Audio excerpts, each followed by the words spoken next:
When bolstering a country's digital economy, digital payments is a very important aspect. Yes.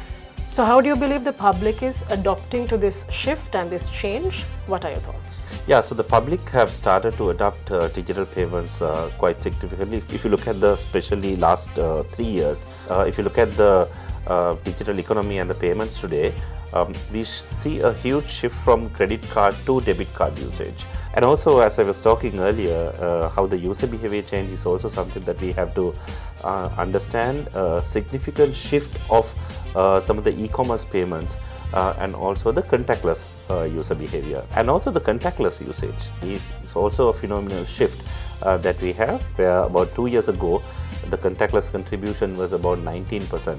And today it has grown up to about 55% of the transactions in Sri Lanka are contactless transactions. Other aspect that we see is the growth of SMEs and MSMEs in Sri Lanka, which I believe is the next wave of credit growth in Sri Lanka would be around the SMEs and MSMEs. How well do you think businesses and especially SMEs are adopting to this change? So SMEs is actually not a smaller segment. If you look at the significant amount of businesses in Sri Lanka is belonging to SMEs and MSME sector. Before we talk about the digital payments with SMEs, I think it's important that we talk about the digitization of SMEs. We need to put significant effort in terms of educating SMEs about these possible solutions, both on how to reach out to global markets, but also to adopt digital payments, accepting digital payments. So as Mastercard, what we are trying to do is to solve both sides in terms of accepting payment and also making payments for the SMEs and MSME sector. Digital payment solutions play a vital role in day-to-day functions in the country. To talk about this, we have with us Sandun Hapugoda. Stay tuned.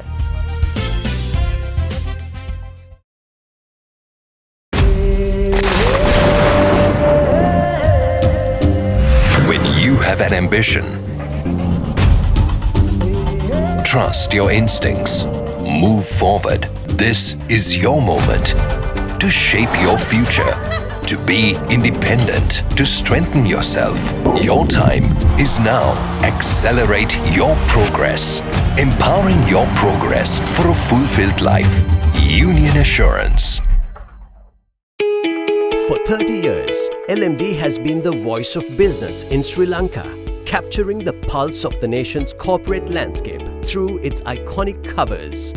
Each cover tells a story, from the first edition in 1994 to the present day, narrating key moments, leaders and trends that have shaped Sri Lanka's business ecosystem.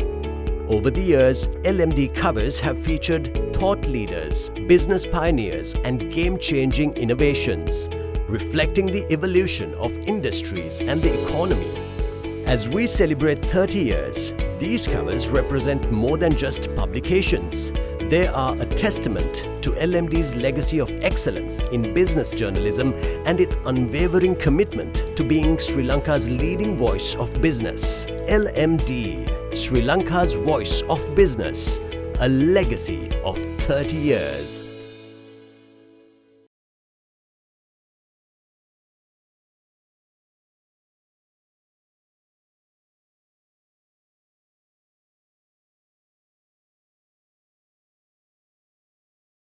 Hello and welcome to LMDtv. In today's discussion, we are talking about Sri Lanka's shift towards going digital. And we have with us today the country manager of Sri Lanka and the Maldives of Mastercard, Sandun Hapugoda.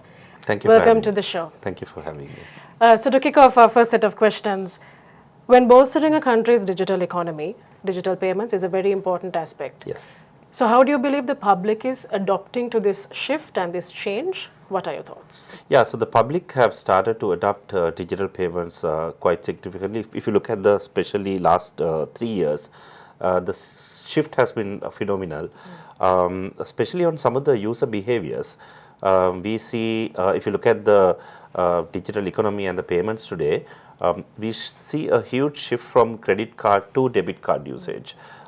In fact, debit cards contribute more in terms of the usage to Sri Lankan spend than credit cards. And also, if you look at the number of cards, also we have about 20 million debit cards in the country in circulation, with everything is contactless enabled, opposed to we have about 2 million credit cards. And also, as I was talking earlier, how the user behavior change is also something that we have to understand. A significant shift of some of the e-commerce payments and also the contactless user behavior. Like as an example, I spoke about the debit cards. If you look at e-commerce transactions, 86% of the debit card transactions are out of debit cards. So it's a little interesting fact. And also the contactless usage is also a phenomenal shift that we have, where about 2 years ago, the contactless contribution was about 19%. And today, it has grown up to about 55% of the transactions in Sri Lanka are contactless transactions. So that shows a different user behavior and how the user behavior is changing. So it's important that we need to accelerate some of the changing user behaviors and adopt that, and do innovation around that. Other aspect that we see is the growth of SMEs and MSMEs in Sri Lanka, which I believe is the next wave of credit growth in Sri Lanka would be around the SMEs and MSMEs. Okay, so now since you touched on SMEs as well, how well do you think businesses and especially SMEs are adopting to this change? Because I mean, SMEs are a smaller segment as well. So in that sense, how are they making this shift and how are they adopting to it? Yes, so SMEs is actually not a smaller segment. If you look at the significant amount of businesses in Sri Lanka is belonging to SMEs and MSME sector. And even if you look at the GDP contribution, it's quite significant. Before we talk about the digital payments with SMEs, I think it's important that we talk about the digitization of SMEs. So it's important that we, as a country, help support the SMEs to adopt digital for their business. So by doing that, we will help them to reach out to new markets, global markets, and sell their products and services. And once you do that, there are enough solutions in the market to accept payments, be it link-based payments, electronic invoices, or even the POS terminals. You don't have to really have a expensive POS terminal anymore. There are technologies like soft POS where you can convert your Android phone into a contactless POS machine, or it could be something like the new technology is called Soundbox, where we have a small low-cost device which will enable QR payments as well as contactless payments. So there are enough solutions available in the market, but I also think that we need to put significant effort in terms of educating SMEs about these possible solutions, both on how to reach out to global markets, but also to adopt digital payments, accepting digital payments. Accepting digital payments is one aspect, but also there are many other aspects in terms of making payments as well as SME. Right. So as Mastercard, what we are trying to do is to solve both sides in terms of accepting payments and also making payments for the SMEs and MSME sector. So let's talk about what more needs to be done in terms of digital acceleration. Sri Lanka, maybe we could say, is a little backwards in terms of shifting towards digital.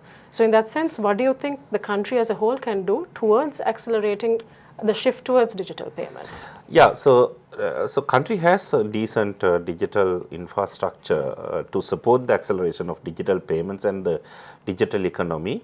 So it's very important that we, as a country, from the policy side, we take initiatives on such setup. One of the good things is that we see a setup of the Digital Economy Ministry, there's a lot of emphasis on that.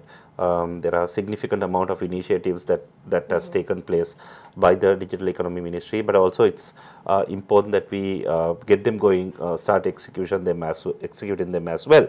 But as a country, we also need to look at how we kind of enable the environment for foreign entities also to come and invest in Sri Lanka, because looking at the size of our economy, sometimes it's difficult for us to do everything by ourselves. So that also means that we need a lot of collaboration, support, partnerships. Now, to have international players to come to Sri Lanka, we need to have an enabling ecosystem with consistent policies, regulations, support structures, etc. Now, having said that, there are certain low-hanging fruit also that we can execute in Sri Lanka. I can name you. I spoke about SMEs and MSME digitization, which I think is a key priority, but also areas like public transportation.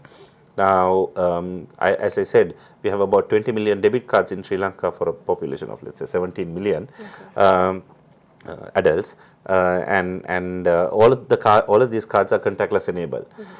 So, like going with the global trends, we can make the public transportation with contactless enable with contactless payments. So, by doing that, people will get used to doing more contactless payments and digital payments on day-to-day basis. And our global statistics says the moment that you enable such public transportation, etc., a huge immediate shift of the digital economy itself. We also need to look at some of the new technologies, like can we look at opening, adapting open banking in Sri Lanka? Can we also look at adapting some of the new technologies like blockchain for the development of some of the industries in Sri Lanka? So that's very important. The other important factor is how can we improve the cybersecurity aspect, because without building confidence of the people, we can't actually push the digital economy and digital payments. Because today, if you look at the personal consumption expenditure, the digital expenditure is around 6%, just on a single digit, whereas our regional counterparts have actually grown to level of 30-35%. So it's very important that we build the confidence amongst the general public to adopt digital payments, and to do that, it's super important that we bring in some of the convenient but also secure digital infrastructure, and make sure that public is aware about the security that they are getting through the digital platforms. Okay, so you almost touched on my next question as well, which was on security in terms of digital payments. Yes. So there is widespread fear among the public also in terms of privacy data or breach of privacy data. So in that sense, could you shed some light on maybe like a few steps that can be taken, or what can be done to prevent such fraud, and how better the public can be informed of this as well? Sure. So I think from the policy side, there is significant improvement. If you look at the last 5 years, at least last 3 years, there is significant improvement on the policy side. There is a Personal Data Protection Act. There are cybersecurity acts are coming up. So there is significant work done on that front. But also on the actual implementation front, it's very important that we educate some of the players in the market in terms of how to take this as an approach. We have 30 plus mobile app service providers in Sri Lanka with digital financial services. And some of the things that we have observed is generally, not all the time, but most of the time, cybersecurity becomes like a afterthought. Instead of doing that, our general approach is to adopt something like a security by design approach. Whenever you have an idea about digital financial service, you need to have the cybersecurity expert in your initial ideation stage as well itself. And also look at a holistic picture when you have a digital financial service. A lot of people talk about the transaction security, but also there are other aspects that you need to really look at when you want to implement cybersecurity. Like what we do is we look at 3 areas: how to secure the account of the customer, how to secure the identity of the consumer, and then the transaction security. Now, there are enough solutions around this to provide convenient solutions to the customers. So, as an example, if you look at the authentication, there is a significant improvement that we have over past few years globally by adopting some of the modern technologies like passive biometrics. How can we create a digital identity through the mobile financial services that we have, so you can authenticate the customers seamlessly. But also when it comes to transaction security, it's super important that you look at certain consumer behaviors, and also where you do the transaction, how you do the transaction, and authenticate the transaction by taking a risk-based approach. So as Mastercard, what we do is every transaction that we process through Mastercard network, we look at so many data elements, including how you initiate the transaction, where you initiate the transaction, the merchant's history, consumer's history, all that, and we score a transaction for each and every transaction that we process. So the banks can take a decision on the go and decide whether we need to approve this transaction or not. So there are enough, again, cybersecurity solutions existing. You need to make a balance between giving the consumer experience by adopting modern, secure approaches as well. It's time for a break. We'll be back with more.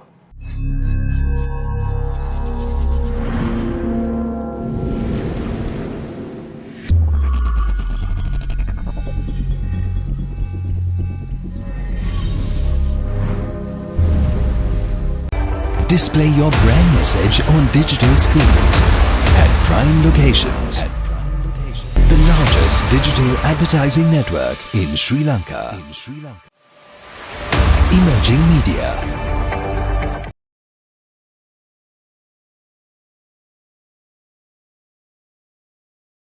And welcome back to the show. We are here with the country manager of Sri Lanka and the Maldives of Mastercard, Sandun Hapugoda.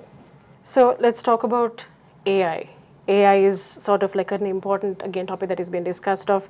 How can we integrate AI solutions to provide real-time intelligence in terms of digital payment solutions? Right. So as I said earlier, at Mastercard, we use artificial intelligence, machine learning, etc. For multiple areas. So the same two examples I quoted earlier. How do we create a digital identity for the consumer by, let's say you use a mobile phone. There is a way that you use a mobile phone. So active biometrics is where we use facial recognition, voice, fingerprint, etc. to authenticate the consumer. But also you can do passive biometrics for the consumer by looking at their digital behavior. Like as an example, what sort of a mobile you use, whether you're right-handed, left-handed, how high you use the phone, what is the angle you use the phone, how fast you type, how hard you press. So depending on all these data elements, you can create a digital identity. So even if somebody compromises the active biometrics and the passwords, etc., your digital identity would be unique to you. So you can, the moment that you bundle this, you can actually authenticate the customer in a seamless way. So that's the identifying the customer. But once you do that, when you process the transaction also, there are enough ways that we authenticate the customer. We have modern ways of doing 3D security for e-commerce transactions.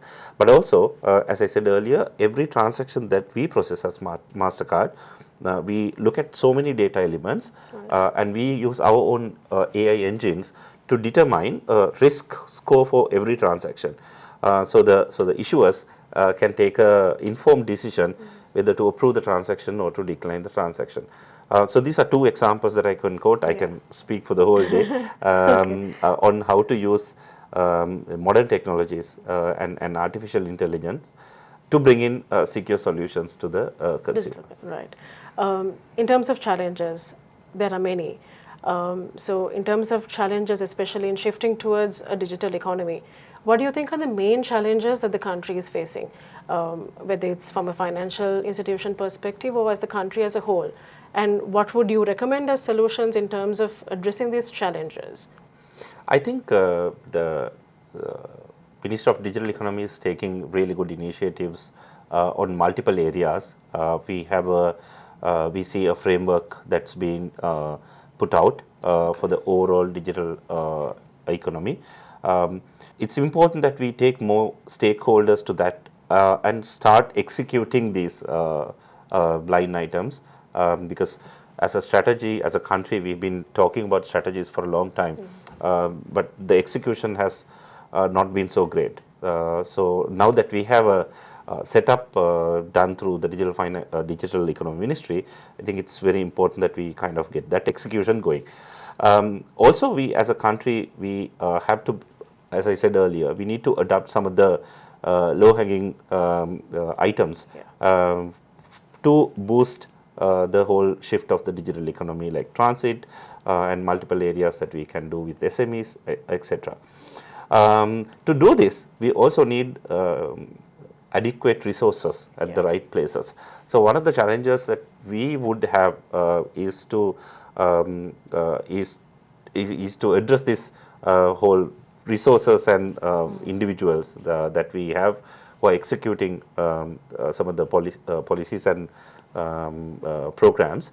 So we might have to relook at the whole recruitment strategy itself, especially for some of the government roles where especially tech related and digital economy related resources could be slightly expensive than the average. And if you really need the right resources at the right places, and I believe we need right resources at right places, you might have to really relook at our recruitment strategies and policies, and also the salary scales, etc. So I think these are some of the challenges that we need to address as a country to accelerate the digital economy. And I believe we are at the right edge of that hockey stick growth. And if we get everybody correct, more collaborations without competing with each other, if we can all work together, I think we are at the right verge of changing this whole trajectory. Where would you say Sri Lanka, let's say in the next 5 to 10 years, in terms of, there has been growth in terms of digital payments in the country. Let's say in 5 to 10 years, what sort of growth do you expect in this particular sector? Yeah, I think every country has a growth trajectory. We are, if you look at the last 5 years versus last 3 years, we've actually seen a significant change of the growth trajectory also. As I said, especially with some of the payment shifts that we see towards contactless, e-commerce shifts, adopting debit cards to make payments, etc., have been like phenomenal for the country. So I think next 5 to 10 years, before 10 years, I think the next 5 years would be crucial for us. But also, it's important, as I said earlier, to bring in some of the enabling infrastructure also. Like, can we look at fast-tracking digital ID enablement, because digital ID is key for some of the infrastructure requirements like open banking, etc. So, can we bring in these infrastructure needs that we have in a fast-tracked approach, so it will boost the digital economic growth further. We've been in conversation with the country manager of Sri Lanka and the Maldives of Mastercard, Sandun Hapugoda. Thank you for your insights. Thank you so much. And it was a pleasure having you. Thank you very much. And to our viewers as well, thank you for joining us. Until next time, take care.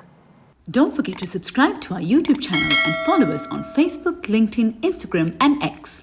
Thank you for watching and stay safe.